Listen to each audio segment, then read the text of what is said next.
Hey, the walk was good. Okay, headshots. Now, I wrote notes as usual because there's a lot I have to go into about headshots. And it's to help. It's something I didn't know. As I learn things, I will try and share with you. If you don't want to learn, don't watch. But I will tell you what I've learned about headshots from a dear friend of mine, Vanessa, who took my headshots that I posted on Facebook and Instagram so you can see what I'm talking about, as in color, background, smiles, everything. You get to see examples of what it looks like. Now, it's not just a great smile. You are more than your smile, but you are presenting yourself. That is your first impression, your headshot. You are giving your all in one picture. So you got to make it good. And I'm just giving you some pointers on what I learned. So I wrote them down, as I always do, and I'm going to tell you. And I'm going to look over here. So if you see me looking over here, I'm just looking on my notes. Okay, so you're not just a great, it's your clothes, it's what you are presenting. And I normally wouldn't wear my glasses because, as you can see, they glare. So that's not cool. I normally wouldn't wear so much jewelry because that's not, you give them a very bare image of yourself without being naked, of course. But you give them a very basic way about you with a polished basic. That's the best way to put it. A polished basic. You know, you do your makeup, but not too much. You do your hair, but not too fancy. You do your hair like you normally wear your hair because the costumers, the hairstylists, they're going to work with, they need to see what they're working with so they can work with it. If you give them a complicated hairstyle, they're like, I like her, but what am I going to do with this hair? How can I present it for this role? You know, that kind of mentality. So think of it that way. Now, I said I put my pictures on Instagram and Facebook so you can see what I'm talking about. The first thing I'm going to talk to you about is color in clothing. Now, I'm wearing a t-shirt. This t-shirt I would not usually wear for a headshot because it's too big. I have lost weight, and these are one of my workout shirts. I wouldn't wear it. It's too big. I am swimming in this shirt. Now, if I did wear it, if they wanted to see this color on me, I would be clipping it back, which is not what I'm doing right now. I'm just pulling it back, but you could see that the line against my body is a straighter line, and the shirt is fitted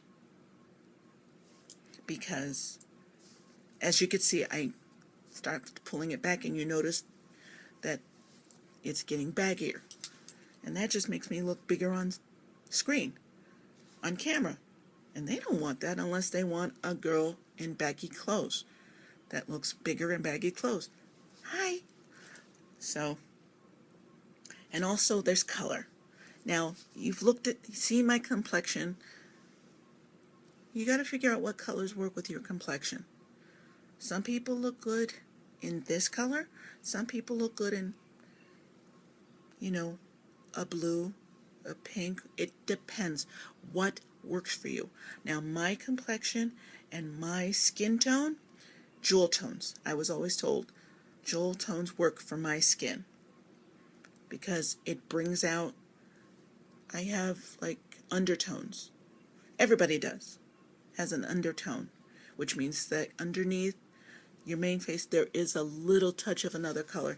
In my case, a little red. In some people's cases, a little blue. And those are people that usually have very pale skin. You tend to see that blue. So they tend to not wear blue because it makes them look, unless, it depends on the blue. Because sometimes they look dead because it just brings out the blue in their face and that just pales them out. Me, green works for my face. Not so much this green because it's too pale. And honestly, I look redder.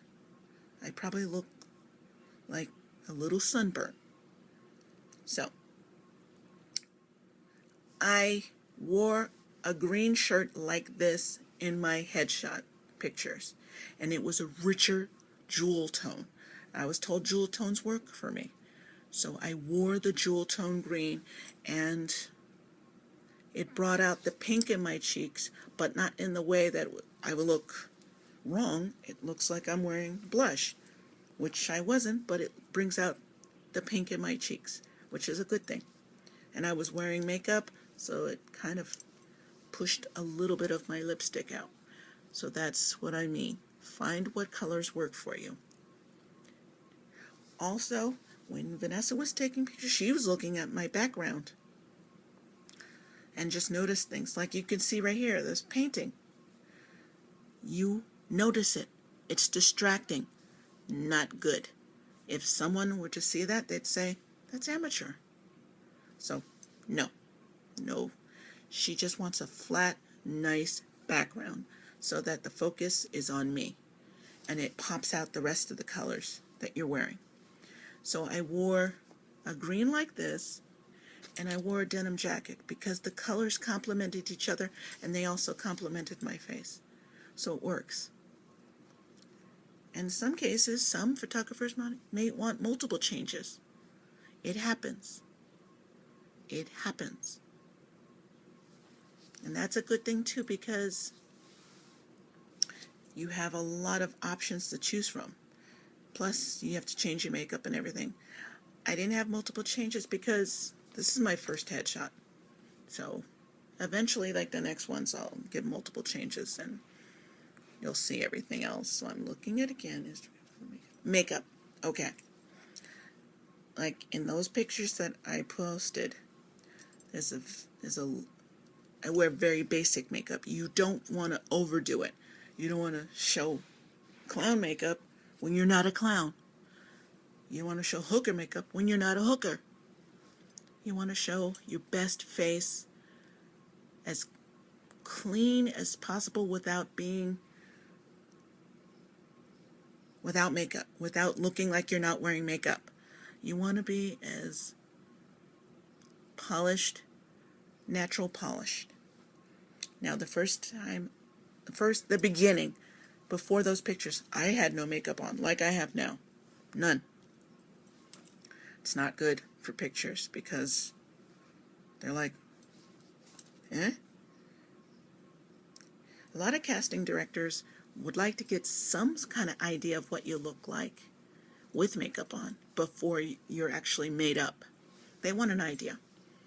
Okay, this is part 1. I'm going to go to part 2, and then we're going to talk about your attitude, your clothes, and we'll go on from there. Okay? I'll be right back.